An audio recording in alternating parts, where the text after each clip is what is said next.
প্রিয় সুধী, আসসালামু আলাইকুম। আমি ডাক্তার মাহমুদুল হাসান খান, কনসালটেন্ট হিসেবে কর্মরত আছি গুলশান ক্লিনিক লিমিটেডে। তো আজকে আমরা একটা অত্যন্ত গুরুত্বপূর্ণ এবং স্বাস্থ্য ঝুঁকি যেটাতে রয়ে গেছে এমন একটি বিষয় নিয়ে আপনাদের সাথে কথা বলবো। সেই রোগটি হচ্ছে কাফ ভেরিয়েন্ট অ্যাজমা। তো নামে অ্যাজমা হলেও রোগটি কিন্তু আসলে অ্যাজমার মতো না। আমরা যদি একটু রোগীর হিস্ট্রি বা লক্ষণগুলোর দিকে দেখি তাহলে আমরা দেখতে পাবো যে কাফ ভেরিয়েন্ট অ্যাজমাতে যুক্তরাষ্ট্রের FDA ও অস্ট্রেলিয়ার TGI কর্তৃক সার্টিফাইড জেনোফ্যাক্সের গাট স্ট্যাটাস টেস্টের মাধ্যমে আগাম শনাক্তকরণ জটিল ও দীর্ঘমেয়াদী রোগের সম্ভাব্য ঝুঁকি।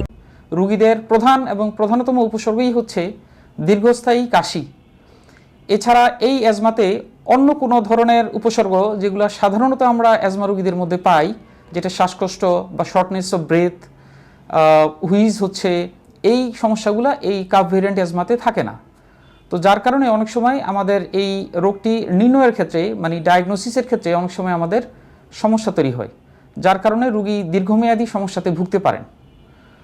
তো এবার আসি আমরা এই রোগটিকে কীভাবে নির্ণয় করব, ডায়াগনোসিসটা করব।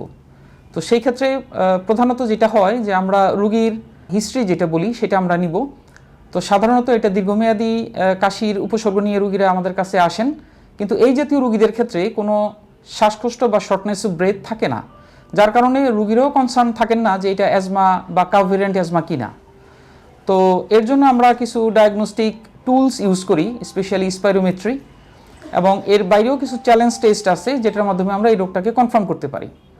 তো রোগটা কনফার্ম করা জরুরি এই কারণে যে আমরা যে চিকিৎসা পদ্ধতি এই কাফ ভেরিয়েন্ট অ্যাজমার জন্য দিব সেটা সাধারণত অ্যাজমার মতো চিকিৎসা পদ্ধতি আমরা দিই। যুক্তরাষ্ট্রের FDA ও অস্ট্রেলিয়ার TGI দ্বারা সার্টিফাইড জেনোফ্যাক্সের থ্যালাসেমিয়া টেস্টের মাধ্যমে আগাম জেনে নিন থ্যালাসেমিয়া ক্যারিয়ার দম্পতির গর্ভবতী মায়ের সন্তানের থ্যালাসেমিয়া আক্রান্তের আপডেট।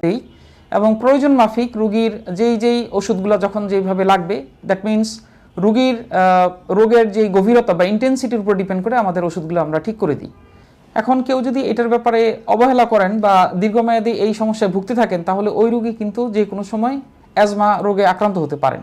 কারো যদি এরকম সমস্যা থেকে থাকে যে দীর্ঘমেয়াদী কাশি আপনার শরীরে রয়ে গেছে কিন্তু বিভিন্ন ধরনের ওষুধ খাওয়ার পরও আপনার কাশি ভালো হচ্ছে না বা উপসর্গ থেকে আপনি পরিত্রাণ পাচ্ছেন না, তাহলে অবশ্যই আপনাকে বলবো আপনি একজন রেসপিরেটরি মেডিসিন স্পেশালিস্টের দ্বারস্থ হন এবং চিকিৎসা নিন, সুস্থ থাকুন। আশা করি সবাই ভালো থাকবেন। Genofax Life Sciences. Leave healthy longer.